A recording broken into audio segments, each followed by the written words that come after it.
A very good morning, students. In today's class, we will be discussing examples related to subdivision of intervals. The very first example is the following table gives the amount of chemical dissolved in water at various temperature. That is, at temperature 10 degree the solubility is 20.67, at 15 degree it is 21.51, at 20 degree it is 22.47 and so on. We are required to compute the amount dissolved at 16 degree to 19 degree. मतलब अब इसमें हमें sub division of intervals का use करना पड़ेगा और इसमें sub division of intervals का और ये 15 डिग्री से लेकर 20 डिग्री के बीच में. अब यहाँ पर कैपिटल एच कितना है? Capital H is 5. ठीक है ना, इतनी बात समझ आई. और स्मॉल एच कितना है? 1 डिग्री कंसिडर करेंगे हम. ठीक है ना, तो मतलब n की वैल्यू हमारे पास क्या हो जाएगी? 5 ना. यही होता है ना, a plus N H is equals to a plus H, यही होता है. तो N H is equals to H. ठीक है ना, तो h यहाँ पर 1 है. ठीक है, और कैपिटल h की वैल्यू क्या है? 5. तो n की वैल्यू क्या होगी? 5. इतनी बात समझ आई. जस्ट आपने पहले डिफरेंशिंग टेबल बनाया. जस्ट यहाँ पर डेसिमल है, टू अवॉइड डेसिमल इन्होंने मल्टीप्लाइड विद 100 कर दिया. अगर आप स्टार्टिंग में मल्टीप्लाइड विद 100 कर रहे हो तो बाद में डिवाइड बाय 100 कर दो, तो आंसर में कोई चेंज नहीं होता. ठीक है, जस्ट फॉरवर्ड डिफरेंस टेबल बनाया. उसके बाद क्या डिनोट करा है? Let del and this del, capital del, be the difference operator for the unit. ये कब है?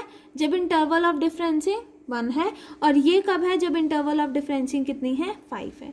For the interval of differencing this, ये 1 के लिए और ये 5 के लिए. देन हमें ये फॉर्मूला पता है 1 प्लस स्मॉल डेल की power n whole power n is equals to 1 plus del.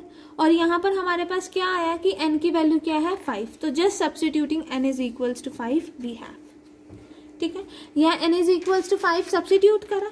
फिर उसके बाद बायनोमियली ओपन करा, दैट इज 1 n डेल, फिर n minus 1 by 2 factorial del square, n minus 1 n minus 2 divided by 3 factorial 3 del cube, and then n minus 1 n minus 2 n minus 3 divided by 4 factorial and del 4. सॉल्व करने के बाद हमारे पास ये value आ गई. ठीक है, तो 1 से 1 कैंसिल आउट हो गया. 1 से 1 कैंसिल आउट होने के बाद डेल की वैल्यू क्या हो जाएगी? 1/5 capital del minus 2/25 capital del square plus 6/125 capital del cube minus 21/625 capital del 4. ठीक है, ठीक है. बट रिक्वायर्ड क्या है? मुझे वैल्यू किसकी निकालनी है? The value of y at 16, the value of y at 17, value of y at 18 and the value of y at 19. तो वैल्यू ऑफ y एट 16 क्या होता है? 1 प्लस डेल y 50. ठीक है, वैल्यू ऑफ y एट 17 क्या होगा? Double increment है ना, 1 प्लस डेल का स्क्वायर y ऑफ 15. 18 क्या होगा? 1 प्लस स्मॉल डेल का होल क्यूब y ऑफ 15. फिर 19 क्या होगा? 1 plus del of 4 of y 15. इतनी बात समझ आई.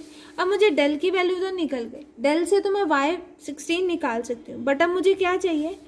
1 प्लस डेल का स्क्वायर. 1 प्लस डेल का square means 1 plus del square plus 2 del. मतलब अब मुझे डेल स्क्वायर की वैल्यू निकालनी पड़ेगी. मेरे पास डेल की वैल्यू क्या है? I have del is equals to 1/5 del minus 2/5 25 del square and so on. तो अगर मुझे डेल स्क्वायर निकालना हो तो ये 1/5 डेल माइनस 2/25 डेल का स्क्वायर प्लस 6/125 कैपिटल डेल का क्यूब माइनस 21/625 कैपिटल डेल का 4 एंड सो ऑन का स्क्वायर आया. इसको मैंने a टर्म ली और बाकी सबको b टर्म ली. ठीक है, तो क्या होता है? a माइनस बी का होल स्क्वायर, a स्क्वायर. तो 1/25 कैपिटल डेल का स्क्वायर प्लस b स्क्वायर. तो b स्क्वायर है तो माइनस 2/25 कैपिटल डेल का स्क्वायर प्लस 6/125 कैपिटल डेल का क्यूब माइनस 21/625 कैपिटल डेल का 4 and so on plus twice of a and then b. तो b आ जाएगा 2/25 कैपिटल एल का स्क्वायर प्लस 6/125 कैपिटल एल का क्यूब एंड सो ऑन. ठीक है, अब मैंने ना फिक्स कर देना है कि मुझे 4th पावर तक ही चाहिए. तो अगर मुझे 4th पावर तक ही चाहिए तो ये तो 1/25 डेल का कैपिटल डेल का स्क्वायर. तो अगर मैं इसका स्क्वायरिंग करती हूँ तो a प्लस बी का स्क्वायर, तो तो इसमें स्क्वायरिंग होगा तो वो पावर ग्रेटर देन 4 हो जाएगी, और अगर मैं इन दोनों को मल्टीप्लाई भी करती हूँ तो भी ग्रेटर देन 4 क्योंकि 5 आ रहा है। तो इसका स्क्वायर क्या आ जाएगा 4/6 to 5 डेल का 4। ठीक है, फिर नेक्स्ट टर्म क्या होगी, इसको मल्टीप्लाई करना है तो 2 को इससे मल्टीप्लाई करोगे तो क्या आ जाएगा -4 125 डेल का क्यूब। ठीक है, फिर इसको इससे मल्टीप्लाई करोगे 2 6 12 और 5 125 6 2 5 और डेल क्या आ जाएगा 4। अब इसके आगे क्या है फोर्थ वाली पावर और डेल को मल्टीप्लाई करेंगे तो फिफ्थ पावर, तो हम उसको वहीं छोड़ देंगे, यही हमारे पास आंसर आ जाएगा। ठीक है, तो यही यहाँ पर सब्स्टिट्यूट करा हुआ है 1/25 कैपिटल डेल का स्क्वायर प्लस 4/625 कैपिटल डेल का 4 माइनस 4/125 कैपिटल डेल का क्यूब प्लस 12/625 कैपिटल डेल का 4। जस्ट आपने इन दोनों को 4 वाली टर्म्स को कंबाइन करा, 4 + 12 = 16, तो आपके पास ये। ठीक है, अब आपको क्यूब चाहिए तो क्या होगा डेल का cube, a cube plus b cube, यही होगा।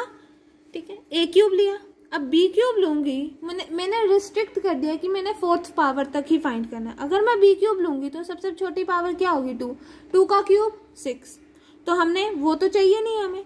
फिर क्या आता है 3a² b तो 3 1/5 डेल क्या स्क्वायर और b as it is -25 del square and so on जो भी आएगा।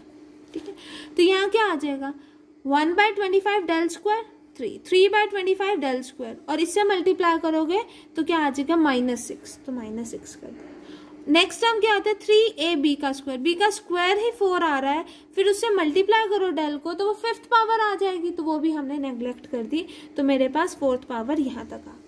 ठीक है, फिर अगर मेरे को फोर्थ पावर लेनी हो तो बाकी सारी टर्म्स 2 3 अगर मैं इनकी फोर्थ पावर लूंगी तो वो ग्रेटर देन 4 हो जाएंगी। सिर्फ फर्स्ट वाली टर्म की अगर फोर्थ पावर लूंगी तो वो फोर्थ पावर ही आएगी, तो यहाँ पर क्या आ जाएगा 1/5 की फोर्थ पावर लोगे तो ये आ जाएगा। ठीक है, अब हमें क्या निकालना है, we are required to find y16, the value of y at 16, तो 1 + del y15, तो y15 + del y15 यही आएगा। मतलब अब आपको इसकी वैल्यू निकालना है। सिमिलरली आपको del y15 निकाले, del स्क्वायर y15 भी निकालना है, del क्यूब y15 भी निकालना है एंड सो ऑन, तो वो करेंगे हमने मल्टीप्लाई करा हुआ था ना 100 से, तो वही कंसिडर करा 10² del y15। तो यहाँ पर आपने जो आपकी ये वैल्यू निकली है डेल की, आपने यहाँ पर मल्टीप्लाई कर दिया y15 से।